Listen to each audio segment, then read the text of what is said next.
some of your learning curves, though, is actually working out how you fit into the family structure and how the skills that you bring fit into that, because even though you're moving in with somebody, you're also moving into a business, and everybody's set in their ways and they do this, that and the other, and it's like, okay, how does your skill set, how does your personality fit into all of this? Because it's all not going to just magically all fit and bind in and everything's going to be lovey-dovey and it's all going to be McLeod's daughters. It doesn't work that way. And you've sort of got to, I suppose, put yourself out there a little bit and say, hang on, I can do that. Yeah. And it's like, this is where my skill set sits. This is how I will value add to the business. This is how I'm value adding, and this is how I will feel part of this as well. This is what I can add. And we all can't sit on headers and tractors and, and do all that fluffy stuff. It's like, I will fully admit, I own a header. I have no idea how to drive it. I know how to lift its comb up and down and put its auger in now. Yeah. Not my problem. Boys have got to do that. They've got to fix it. Yeah. That's not my skill set. My skill set is in a different area. I can do the paperwork. You put paperwork in front of them and they're just like, Yeah. What's that? We're out of here. I'll look at that in a minute. Really? Before I moved in with Terry, I'd already got myself set up in town. I was working at the bank and whatever else. I mean, I was still going back to the family farm at Moree a bit. But he was saying, just move in with me, we're at this age, But his house was not very attractive. And so I was sort of saying, well, actually, I've got a perfectly decent house, with running water and all of my, I'm not moving in with you until we do something with the house. That's the way it's got to be. Had I been a bit younger with stars in your eyes, you would have gone, oh, yes, it's all good. We'll come here and we'll fix everything up after, It's like, hell no, I'm not that gullible. I know that if it's not done now and it's not done before I move in, it probably won't get done. Never get done, and we will keep talking about it, and that is just the way it is. And so I suppose having the gumption to just stand up and say, as much as I want to be with you, I've got a house here with walls and running water and everything else, and this is, I've got a garden. Until we do something with your house, we're just going from house to house, buddy. That's the way it is. Yeah. So some of the things that you do need to know when you're going into this sort of situation, okay, you're moving into a business, you're moving into a house, and you are going to be out of town if you're on a farm and you're a farm wife. That's just the way it is. You are not going to be able to get a plumber anytime soon, no matter what. So you have to actually be able to roll up your sleeves every now and then and fix a few things for yourself. Yeah. Don't be afraid to have your own set of tools. Yeah. They don't have to, you're not going out to fix the engine in your car or anything like that. Somebody else can do.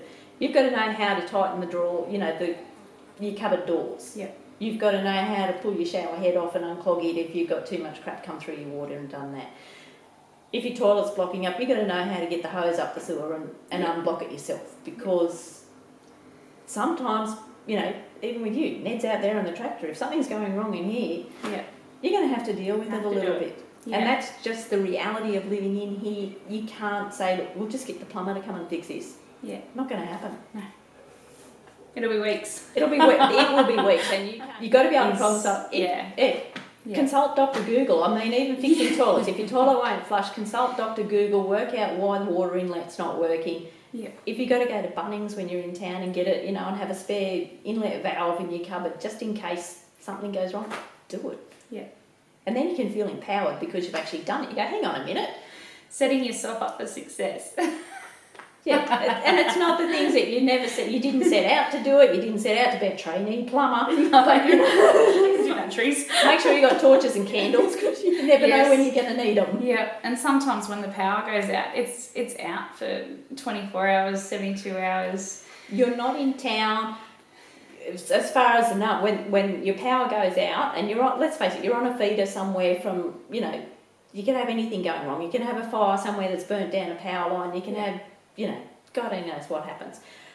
And I know, especially living west of Moree, we actually had a generator because we were on the end of the line, and you've only got a few people there. If Country Energy or whatever they are now have got 1,000 people out in one area and 2 people out in your area, well, they're not going to fix your line first. No. Okay, you're down the list a little bit, so you just got to know how to cope. Have your barbecue and your gas. Yeah. Have your torch. have your rainwater tank so that you've actually got a tap on it outside, so you've got access to water when your pressure pump's not working, just in case. And these are things that you probably don't think about if you're living in town or you haven't been in that situation, but once you've been there, you go. One of the things that I will say though, and it's probably more myself than anything, is if when you move onto a farm, you think, oh, it's all lovey-dovey, we're out here on the farm and we'll do this together, we'll do that together. What you need to do, and it's the same whether you're moving onto a farm, whether you're moving to a new community, whether you're moving to a new country. Yeah. So you need to actually get involved with the local community in your own right. Yeah. Not just as the offshoot of your partner. You go out and find your own little group. Now, whether for you that's CWA, whether it's the RFS, whether it's whatever else happens, the tennis club, the hall committee, go and find something for yourself. Yeah. It's like, go and meet your own people. Yeah. And make yourself, nobody's going to come to your door and include you in anything. And like I said, it doesn't matter whether it's a new street you've moved into in town, whether it's a new town, whether it's a new country. Yeah.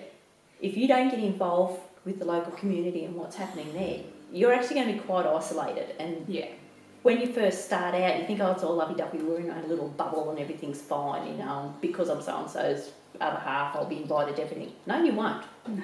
It doesn't work that way, as you well know. Yeah. It's like you've got to go out and make your own mark.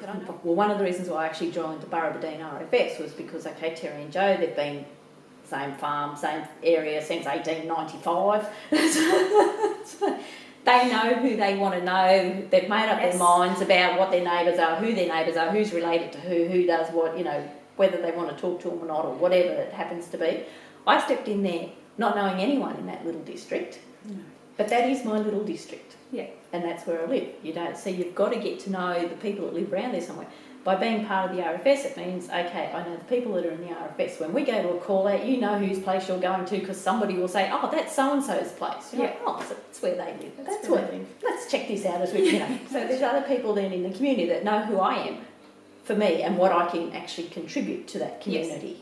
Yes. And that's the way it is. And so it doesn't just have to be your local community here. Like I said, I'm also involved with CWA. It's like, well, see, you're seeing people that are not necessarily living close to you, not necessarily neighbours, but they're like-minded people. And it's the same with New South Wales farmers. You're getting all these other connections through the state and whatever else. So you're not relying just solely on your little family farm business unit for your social interaction, and also your own personal, getting different ideas from people, getting, you know, sometimes you can just bounce something off somebody else that's totally away from your little area, and sometimes that's good for your headspace. Yeah, it stops that alienation. It also stops like feeling like you can't contribute to the local community or to the farm, because if you, by speaking to people in the area, you know, if you can't get lupins from your regular distributor, you can say, oh, did you know so-and-so had a crop in this year? They don't usually do it. Maybe we can see if they've got a spare